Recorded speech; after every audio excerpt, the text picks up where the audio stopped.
Halo semuanya, selamat datang di Ngobrol Pemerintahan, podcast dan YouTube mengupas tuntas isu politik dan pemerintahan Indonesia. Di episode kali ini kita akan membahas hasil Pilkada 2024 di mana PDIP mengklaim kemenangan 14 provinsi dari 13 provinsi.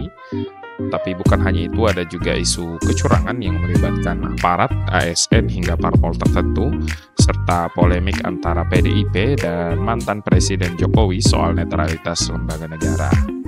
Langsung saja kita mulai pembahasannya. Ya, dari hasil Pilkada 2024, PDIP mencatat kemenangan di 14 provinsi, termasuk Jawa, di Jakarta, Bali, Papua, dan di beberapa daerah di Kalimantan dan Sumatera. Ini menunjukkan bahwa PDIP masih mempertahankan dominasinya di basis tradisionalnya gitu ya. Namun perlu dicatat, kemenangan PDIP di 14 provinsi ini tidak terlepas dari kerja keras mesin partai, strategi kampanye yang terstruktur, serta figur-figur populer bisa menjadi hal yang mendongkrak popularitas di daerah atau provinsi tersebut.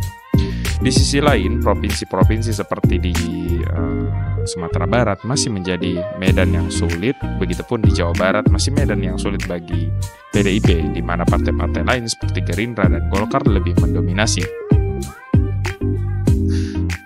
Namun, pilkada ini tidak lepas dari isu yang mengganggu integritas demokrasi. PDIP menyebut adanya dugaan kecurangan yang melibatkan aparat, ASN, bahkan partai politik tertentu.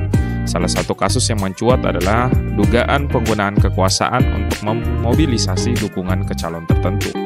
PDIP mengecam keras praktik ini, menyatakan bahwa netralitas aparat adalah syarat mutlak untuk menjaga kepercayaan publik pada sistem demokrasi. Tapi apakah tuduhan ini benar adanya atau bagian dari narasi politik untuk menyerang lawan?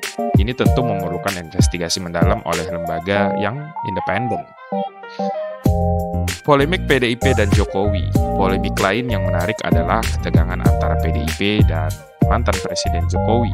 PDIP mengkritik kurangnya netralitas dari beberapa lembaga, termasuk kepolisian, dan bahkan menyarankan agar kepolisian berada di bawah kendali Panglima TNI atau Kemendagri. Walaupun setelah muncul narasi ini, banyak penolakan dari berbagai macam stakeholders dan berbagai macam kalangan dari masyarakat.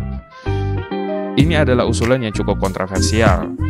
Menggeser kepolisian di bawah TNI atau Kemendagri tentu akan membawa perubahan besar dalam sistem pemerintahan. Tapi apakah ini solusi atau justru langkah mundur? Ketegangan ini juga menunjukkan bagaimana PDIP dan Jokowi meski pernah menjadi satu koalisi yang solid, kini mereka berbeda pandangan strategis menjelang Pilpres 2024 atau bahkan 2029. Dengan klaim kemenangan 14 provinsi, PDIP terlihat percaya diri menghadapi Pilpres di 2029 nantinya. Namun, tuduhan kecurangan ini masih terus tetap menjadi batu sandungan gitu ya.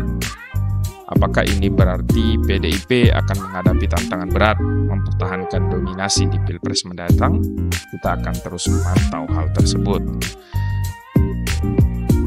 Hasil pilkada dan klaim kemenangan PDIP ini menunjukkan dinamika politik yang semakin kompetitif gitu ya.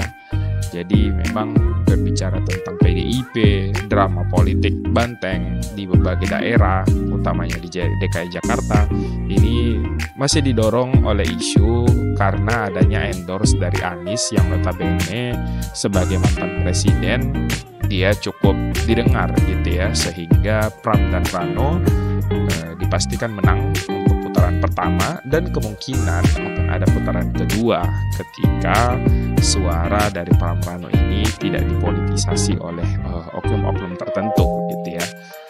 Di Jawa Barat ini mesti menjadi batu sandungan gitu ya, bahkan susah gitu ya, karena dominasi Golkar, Gerindra, PKS di Jawa Barat ini masih cukup tinggi.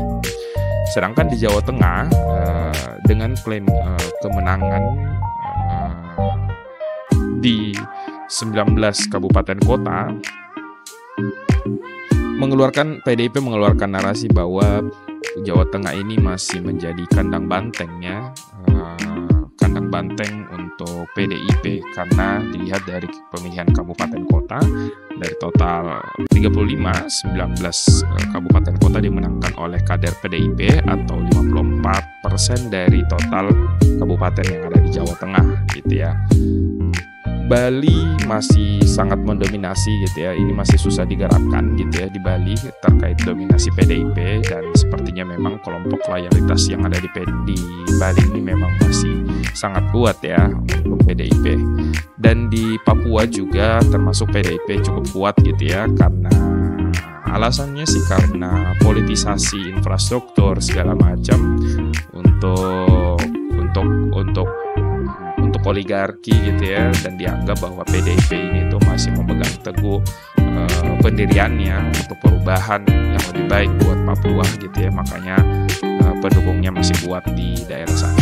Ya, mungkin itu ya pembahasan kita tentang Pilkada 2020, kemenangan PDIP, tentang isu kecurangan, polemik dengan Jokowi. Semua ini memberikan gambaran besar tentang peta politik menuju pemilu di tahun 2024. Bagaimana pendapat kalian tentang kemenangan PDIP ini? Tulis di kolom komentar. Jangan lupa subscribe di YouTube dan follow di Spotify untuk analisis politik yang lebih seru. Sampai jumpa di episode berikutnya. Bye-bye.